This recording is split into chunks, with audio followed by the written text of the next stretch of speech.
Hi, I'm Kareen Hollander, President and CEO, Make-A-Wish Suffolk County, and I want to tell you that one of the best parts of being involved with Make-A-Wish is sharing in the moment that a child realizes their wish is about to come true. We have over 100 wishes that we're working on right now, and we wanted to share these stories with you. When Cassie was 2 years and 2 months, I noticed one morning her face was swollen. And I took her to the pediatrician, and he looked at her and he said, well, I need a urine sample. And as soon as he looked at the results, he said to me, you need to take her and you have to go to Stony Brook now.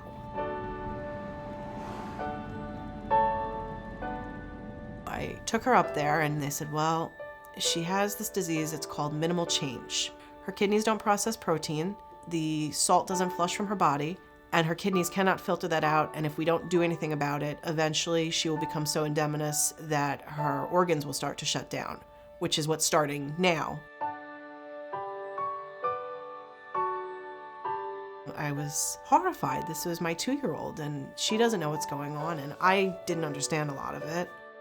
And then the second biopsy came 18 months later, and they said, no, it's FSGS. She's not going to grow out of it.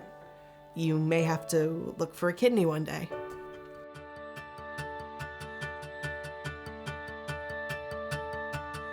The first time Cassie ever told me she wanted to go to Paris, she was 5. And her best friend came home and said, we're gonna find twin French boys and marry them, and we're gonna live in Paris. And I said, well, she'll grow out of this. But I remember her saying, I would like to see what I see in pictures and actually go to it. Cassie also has a very generous side, and she's done a lot of fundraising for other kids. And with her disease, it's amazing to me that she thinks of other kids. But I told her, so they're gonna come from Make-A-Wish, they wanna interview you about fundraising. And then there was an envelope, and in the envelope, it said this. What does it say? You're going to Paris! We're going to Paris! Are you gonna use your tiger luggage? Oh my god! Oh my god! We're going to Paris! So it took a few seconds for it to sink in, and she almost can't believe it. We called her best friend, who lives 2 doors down from us, Olivia. Hi, it's Corinne. Hi. Guess what I won? Well, you Wait, what? I'm going to Paris. What? Yeah. No. I gotta get some. Hang on. I'm coming. And we're looking out the front window, and suddenly this little girl is flying up our driveway, and then one of them is screaming, and the other one is screaming. It was outstanding. This summer? Yes. Oh my god, wait, really? She tried to think of me, but you go instead. Bonjour! Shut the door! Or give me a pageant and then a pirate and throw in that French poodle!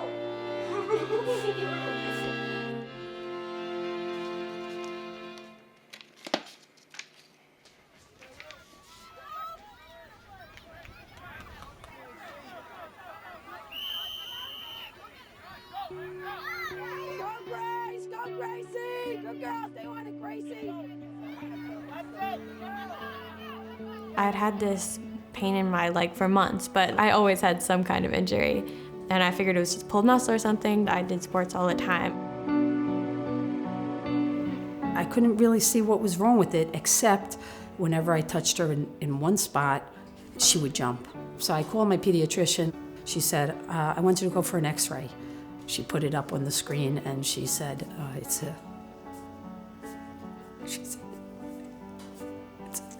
a tumor. I said, will they start treatment like tomorrow? She said, well, there's a chance they might take her leg off. And if they do, they are gonna do it first thing in the morning.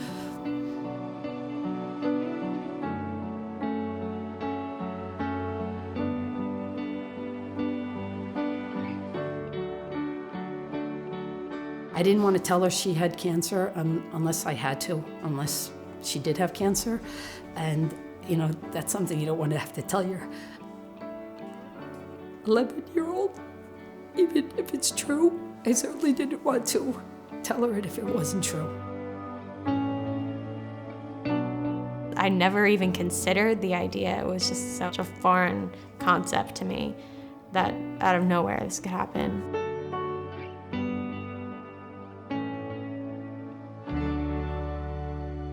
When I was 7, all of my cousins were here, and one of the Harry Potter movies was on. It was Chamber of Secrets. My cousin Alana was like, oh my gosh, the books are so great. And of course, I worshipped my cousin Alana, so I was like, all right, I have to read these books.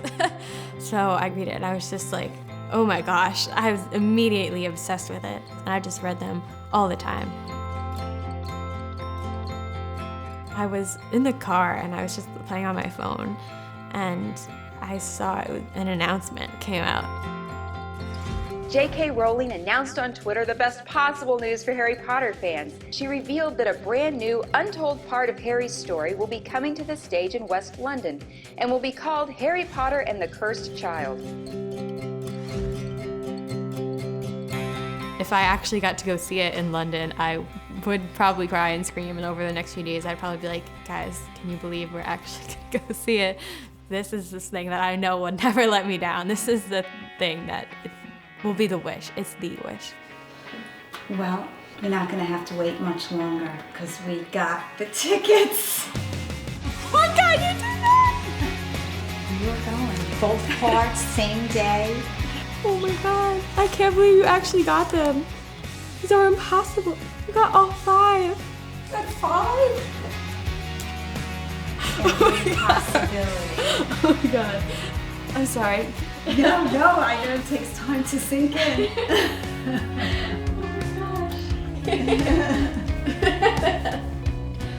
I can't even believe that. Oh my God. Oh, thank you so much. Thank you. This is something that's been a constant love, and I think I'll be like 97 years old and I'll still be like, yes, Harry Potter, always. I would say thank you to anyone who supports Make-A-Wish. You need to give kids something that makes them want to stay alive, and if they lose that, then no amount of medicine in the world is going to help them. So I would say thank you for giving that to me when I needed it, and giving it to kids who I know probably need it as well.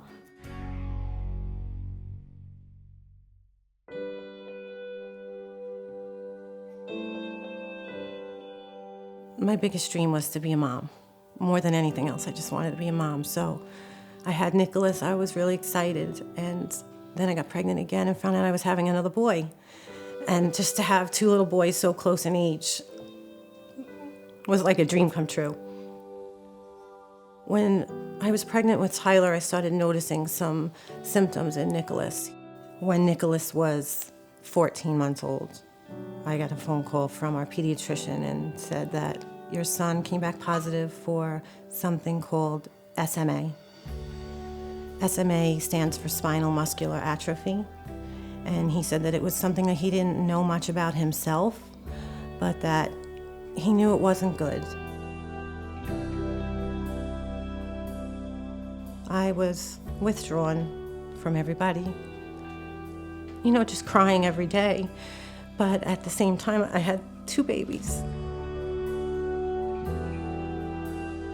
And we got the phone call that Tyler came back positive as well. And it felt like somebody had ripped the floor out from underneath me. I probably still cry every day, but I'm stronger than I was, and I'm doing everything I can to just be a good mom for them. I just want to give them the best life I can possibly give them for as long as God allows them to be with us.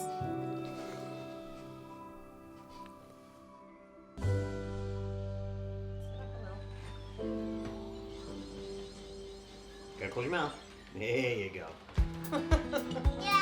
When we told him he was ready for his wish, Tyler said, well, the one thing I want the most would be to go swimming in the swimming pool. And the reason why he asked for that is because when we went on vacation, one of the most amazing things there was this swimming pool. And we were able to take the boys in these wheelchairs that came down into the water, and then we were able to lift them out and take them in the pool. There was an aquatherapist talking about the effect that water has on children with SMA, and that there's no better place for them than in the water. And when we came home, it was in that little mind of his. So we're about to surprise the boys. First, we're going to get them outside with a little gift that I brought for them today. One for each of you. Wow. Do you like the Teenage Mutant Ninja Turtles? Yeah. So this is Tyler's, Let me see, Daddy. and he's got Spider-Man. Taking the boys outside, they thought that they were going to get a gift, and all these trucks start coming down the street. Pool company, tree cutting service, just cars of people. Everybody had smiles on their faces and just ready to rock. You could tell everybody was so ready to help the boys. So what do you think? Are you excited? Do you know what's happening? When we went inside, Kyle set up a simulation that we were able to watch on the television, and it showed us this amazing pool.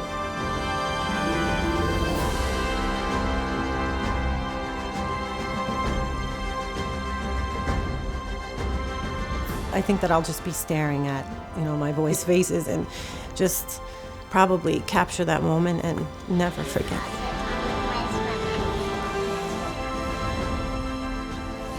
I really think that if there was ever a time where Tyler would need something like this, it's now. After what he just went through, to know, there's good things in the world. It's not going to always be hospitals and doctors. There's goodness out there. That's what we're seeing so much of.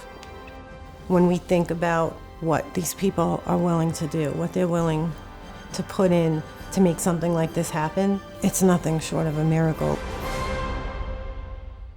We hope you enjoyed these experiences, and we want to thank you for helping us to remind children there are brighter days ahead.